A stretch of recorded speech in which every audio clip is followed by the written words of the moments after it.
C'est par amour que l'homme construit sa réputation.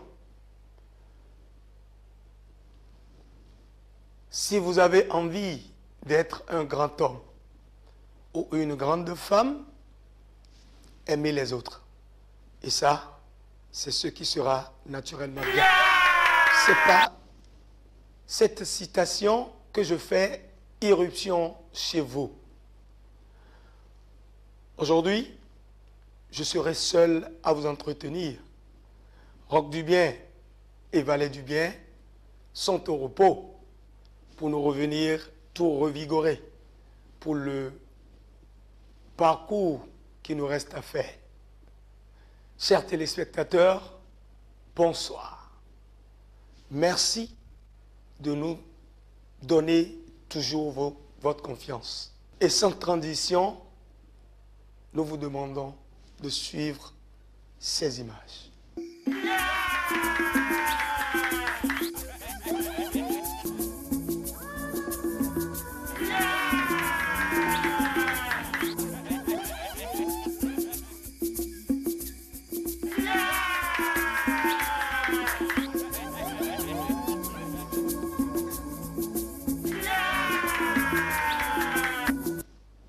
Voilà. Ces images vous inspirent quoi? Ce n'est pas une maison où les gens habitent, mais plutôt une prison. Cette prison que vous voyez, on dirait un château, mais malgré ça, c'est une prison vide. Chers téléspectateurs, ne soyez pas étonnés. C'est une prison vide. Vous voulez comprendre pourquoi? Ok. Suivez ce commentaire. Le silence règne. La prison de Breda est vide de tout détenu, comme beaucoup d'autres aux Pays-Bas. En cause, une criminalité en chute libre à l'intérieur du pays. Le nombre de détenus a chuté de 20% en 10 ans et 27 établissements pénitentiaires et judiciaires ont fermé depuis 2014. Voilà, bien compris. C'est une prison. Il n'y a ni voleur, ni criminel. Mais, ce qui est bien est que chez nous, nos prisons sont bondées de monde. Malgré les conditions malheureuses d'incarcération, chez nous, nos prisons sont bondées de monde. Qu'est-ce qui est à la base de tous ces problèmes? Mais cette prison que vous venez de voir, naturellement, c'est une prison qui existe dans quel pays? Aux Pays-Bas. Mais par quelle stratégie ces gouvernants de ce pays ont pu vider ces prisons? Vous voulez comprendre? Ok. Écoutez. Il y a moins de criminels dans les prisons parce que les juges néerlandais ont commencé à appliquer des sanctions différentes.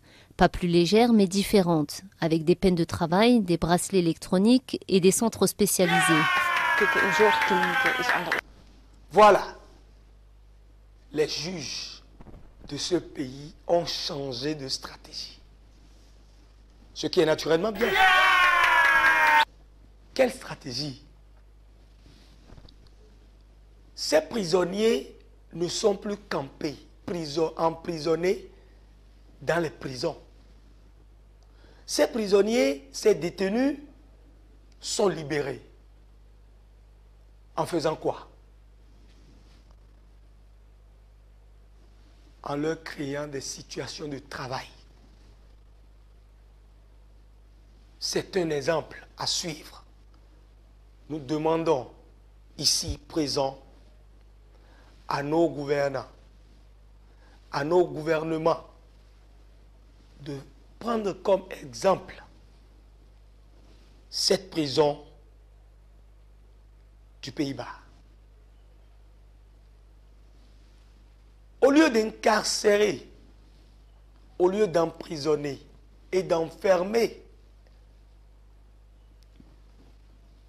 les voleurs, les brigands, les criminels dans des prisons sans rien faire, mais créons des fermes, créons des ateliers pour leur permettre de changer de vie. Aux Pays-Bas, voilà ce qu'ils ont fait. Et aujourd'hui, plusieurs prisons dans ce pays sont totalement vides. Un bon exemple, naturellement. Nous voulons demander à nos chères autorités de prendre comme exemple ce pays. Mais, vous voulez comprendre encore plus? Voilà. Ce qu'est devenu ces prisons actuellement. Vous voulez comprendre? Au lieu que ce soit les prisonniers qui y vivent, au lieu que ce soit des criminels qui y vivent, ce qui est naturellement bien. Écoutez. Les autorités locales ont donc imaginé de nouvelles utilisations pour la prison. Aujourd'hui, ce monument historique protégé, construit en 1886, abrite près d'une centaine d'entrepreneurs, comme Miguel. Voilà. Vous avez bien compris. Aujourd'hui, cette prison est devenue une entreprise, tout simplement. Naturellement bien.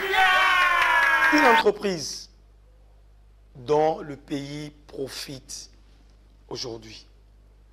C'est ça que nous voulons que nos autorités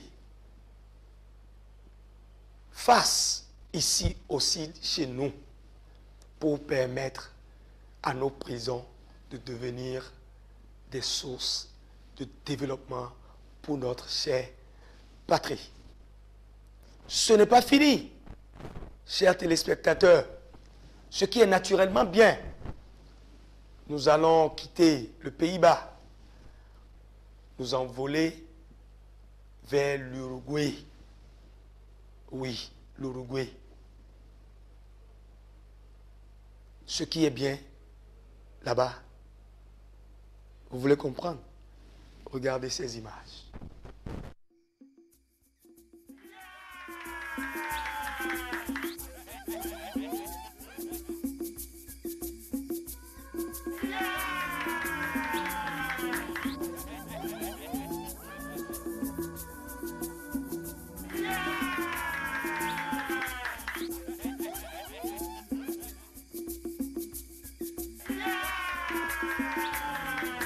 Ne soyez pas étonnés. Vous allez croire que ces feuilles ne sont que des laitues ou des légumes. Non, détrompez-vous. Ce n'est pas des légumes, mais c'est du cannabis ou du chanvre indien, si vous voulez. Chers téléspectateurs du Grand Journal du Bien, vous allez me demander, qu'est-ce que cannabis vient chercher encore dans le Grand Journal du Bien? Mais oui, quand c'est bien ailleurs, nous allons nous demander de copier. Aujourd'hui, en Uruguay, le cannabis devient un produit vendable dans les pharmacies. Oui, ne soyez pas étonnés. Ce qui est naturellement bien est que le gouvernement de ce pays a envie, même à commencer par canaliser le trafic, la vente du cannabis dans les pharmacies. Vous savez pourquoi? Oui, je vais vous faire comprendre. Parce que le cannabis est devenu une source de destruction pour la jeunesse de ce pays. Mais le gouvernement de ce pays a décidé d'y mettre fin et de permettre à la population de consommer du cannabis avec du respect. Aujourd'hui, si vous voulez acheter du cannabis, vous allez directement à la pharmacie. C'est naturellement bien. Voilà. Le cannabis, chez nous, vous savez comment ça se vend? Oui. Ça se vend sous... là où vous connaissez, dans les ghettos, par-ci, par-là. Mais, aujourd'hui, la jeunesse de mon pays est déboussolée totalement. Le cannabis est vendu ailleurs aujourd'hui en pharmacie. Pour pouvoir canaliser et permettre à la basse classe, les jeunes, les mini-frétins, de ne pas aller vers. Un bon exemple à suivre. Chers téléspectateurs du Grand Journal du Bien, nous allons demander à nos gouvernants, encore une fois, de voir et de revoir comment fermer les voies et les moyens dont prennent ces petits chiqueurs ou fumeurs de chanvre indien de rebousser un peu chemin.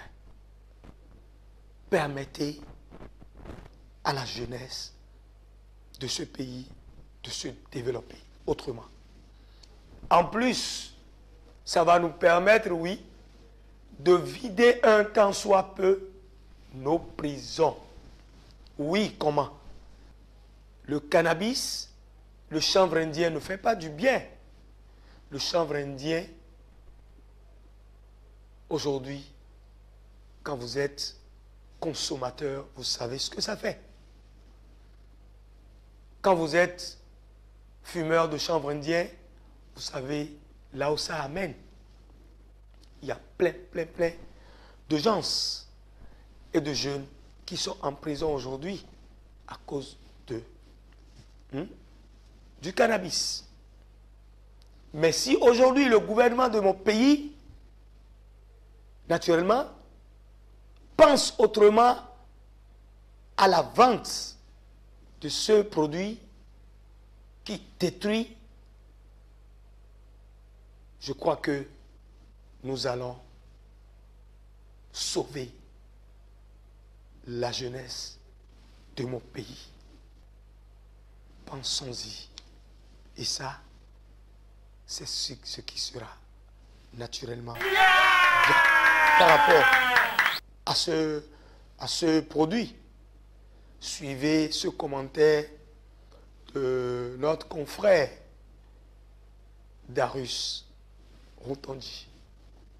Consommateurs autorisés lançaient fièrement les premiers habitants en Uruguay à s'inscrire mardi au registre mis en place par l'État qui commencera en juillet à vendre en pharmacie du cannabis pour un usage récréatif, une première au monde. L'ouverture mardi de ce registre marque la mise en place du troisième volet, longtemps repoussé, de la loi pionnière adoptée en décembre 2013 par le petit pays sud-américain de 3 millions d'habitants. Après avoir été autorisé à cultiver cette drogue douce à domicile pour la consommation personnelle, puis à intégrer ou créer un club de cannabis pour planter de manière coopérative, les Uruguayens et étrangers titulaires d'une carte de résident pourront désormais en acquérir en pharmacie. La loi prévoit qu'il faut choisir l'une des 3 voies d'accès, interdisant tout cumul, d'où la nécessité de s'inscrire sur un régime contrôlé par l'État qui assure que les données des utilisateurs restent anonymes. Commercialisé en pharmacie à partir de juillet et au prix de 1,30 $ le gramme et dans la limite de 10 grammes par semaine,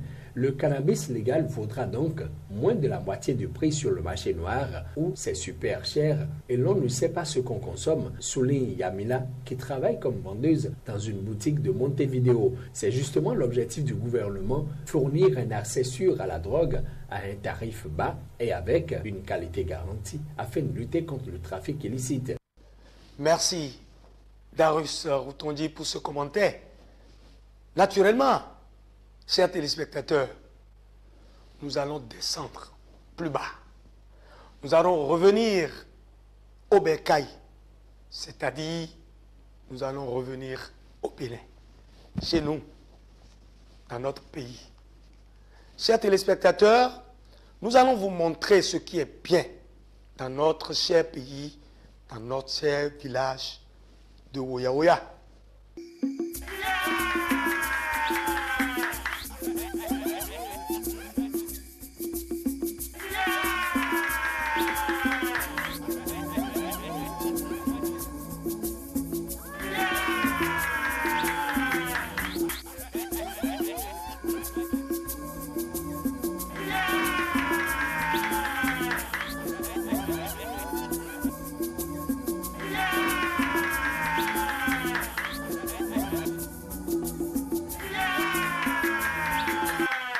Voilà.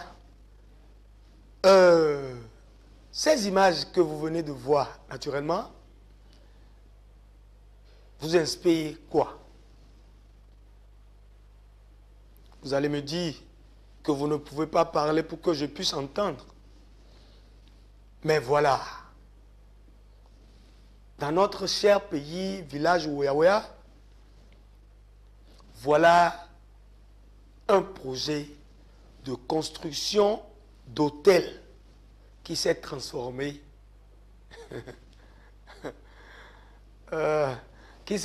oui, en dragage de sable. Pour vous expliquer tout ça, nous avons envoyé notre envoyé spécial, Rachidat Orou. Suivez-la. Écoutez-la. Tokankpodji, un quartier de la commune d'Abomey-Calavi. Le calme qui y règne cache bien le mécontentement des habitants. À l'origine, un projet d'aménagement de la rivière en zone de pêche et un autre de réaménagement de la dépression pour y ériger des hôtels qui se sont traduits par des travaux de dragage à la grande surprise des populations. Voilà. Dans mon village, Oya-Oya, c'est comme ça se passe. Quand on miroite autre chose à la population, derrière, on y installe autre chose. Ne soyez pas étonnés. Ce n'est pas de la blague. Et ce n'est pas exprès que le village s'appelle le village de Oya-Oya. C'est parce que dedans, les choses ne sont pas... Vous comprenez? Ce n'est pas droit. Mais la population a réagi et ils ont pu dire ce qu'ils pensent de tout ce qui se passe autour d'eux. Écoutez. D'abord, on a commencé par le chef village. Après, c'est le CA. Après, le maire, le ministère, jusqu'à l'ABE. On a écrit, les copies sont là. Aucune autorité n'a répondu. L'année passée, vers juillet 2016, on a écrit une autre lettre et la mairie nous a appelés. Mais il y a un directeur, je sais pas là, un directeur qui nous a reçus pour dire, bon, en conclusion, il nous disait qu'il soit à la porte de nos retours. Nous sommes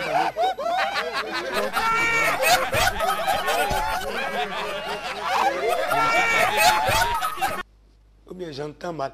Et la porte du non-retour désormais se retrouve à Calavi désormais. Hein, monsieur? Est-ce que... Non. Vous avez dit quoi? Qui sont à la porte de non-retour. Nous sommes tous. Hein? On a commencé la route. Le maire même nous a reçus au niveau de l'arrondissement pour dire que Il y a une phrase qu'ils utilisent, les autorités, ce n'est pas normal. Nous sommes, veut ou pas, que les travaux seront effectués. Ça veut dire quoi? On dit que c'est mauvais, non?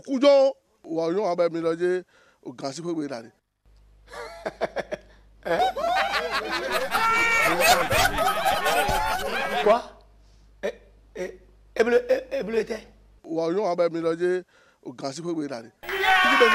Montrez-nous le plan d'action de récession. Ils sont incapables de nous délivrer, de nous donner ces papiers. Nous voulons voir. Bon, même si on n'est pas au cadre, on n'est pas chaud là, mais on a été à l'école, nous voulons voir si c'est effectivement l'État qui les a donné l'autorisation. Si on parle là, c'est quand on parle au mort, quoi. Même si vous n'êtes pas haut cadre, au moins vous êtes bas cadre.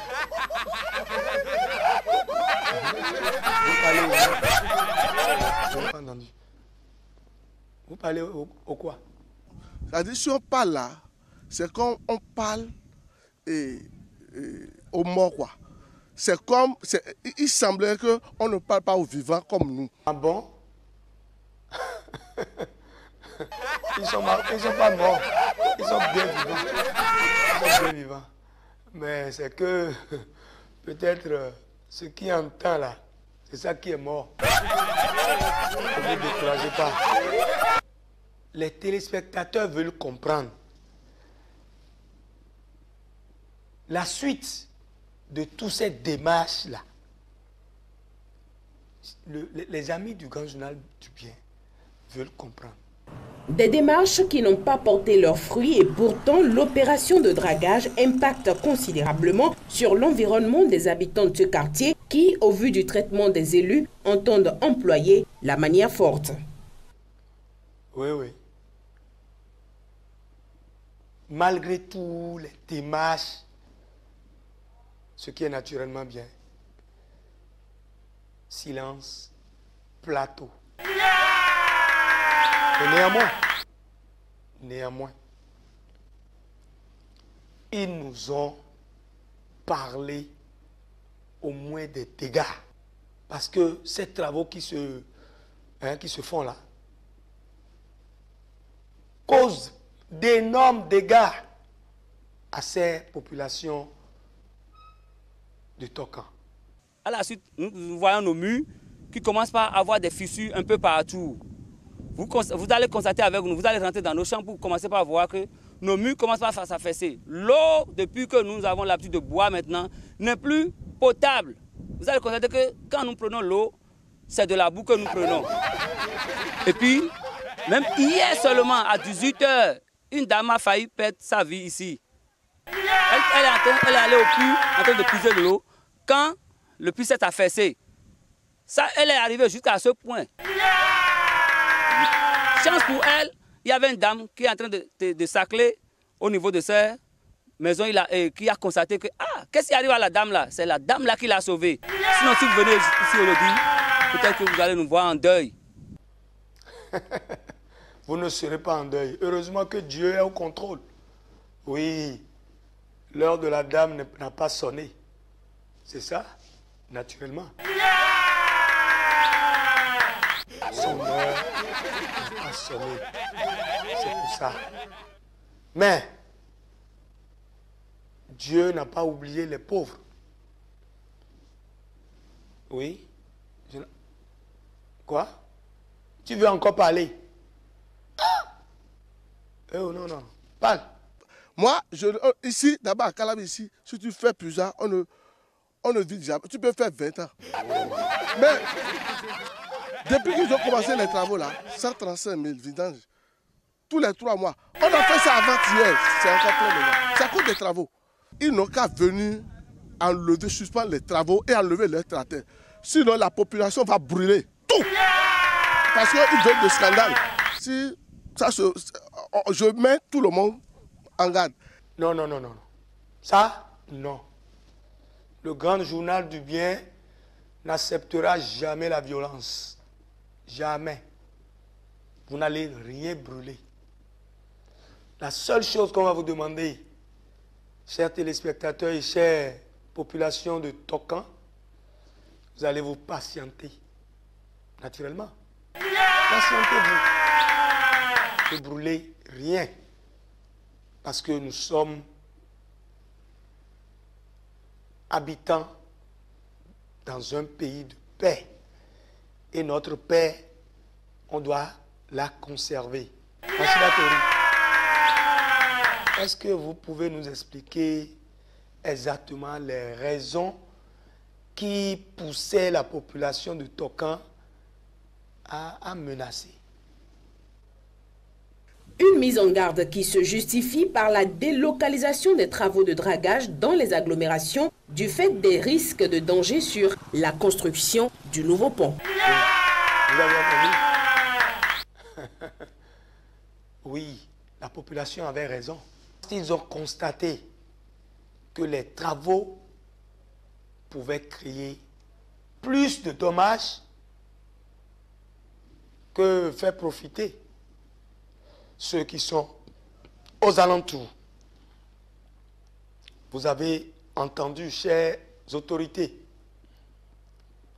nous allons vous demander de jeter un regard de père de famille, un regard de pitié à l'endroit de cette population qui ne demande qu'à être sauvée de ces affres, de ces anomalies causées par ces travaux de dragage, tout simplement. Ce qui est naturellement bien. Il y a un directeur qui est venu suivre les travaux à cause des travaux du pont. Pour dire que c'est très dangereux. Et de là, je ne sais pas par quel miracle, ils ont choisi maintenant notre vent, notre environnement à côté de notre... Et ils vont exploiter le sable désormais. Les camions vont prendre par nos devantures, nos enfants. Ce qu'ils faisaient là-bas, là, on a déjà des problèmes à la maison. Ce qu'ils faisaient là-bas, ils avaient déjà des problèmes à la maison. Voilà le cri de cœur. Ces autorités. Le grand journal du bien aujourd'hui vous demande d'avoir pitié de la population de Tokan. Si jamais les camions ne commencent pas à circuler dans leur rue ou je ne sais quoi, vous voyez combien de fois leurs enfants sont en danger. Et ce qui sera naturellement bien est que la population ne veut pas deux choses. Tout simplement, l'arrêt immédiat des travaux de dragage dans leur zone. C'est ça. Eux-mêmes, ils l'ont dit. Écoutez leur cri de cœur, ce qu'ils ont demandé. Écoutez. C'est ce que nous demandons, ça. Nous demandons justice. Nous ne sommes pas venus ici pour leur dire quoi que ce soit. C'est leur business. Mais quand ils veulent faire leur business, que notre vie soit sauvée. C'est tout ce que nous leur demandons. Ils ne vous demandent rien. Tout juste que leur vie soit sauvée. Qui dit mieux? Chers téléspectateurs, voilà la réalité dans notre village Ouéouéa. Nous allons tout simplement demander à ces autorités, à ces promoteurs de dragage de sable, de tout simplement écouter la population. Parce que nous sommes des frères. Quand quelqu'un bénéficie, il ne faut pas qu'il endommage, qu'il crée des problèmes à son semblable.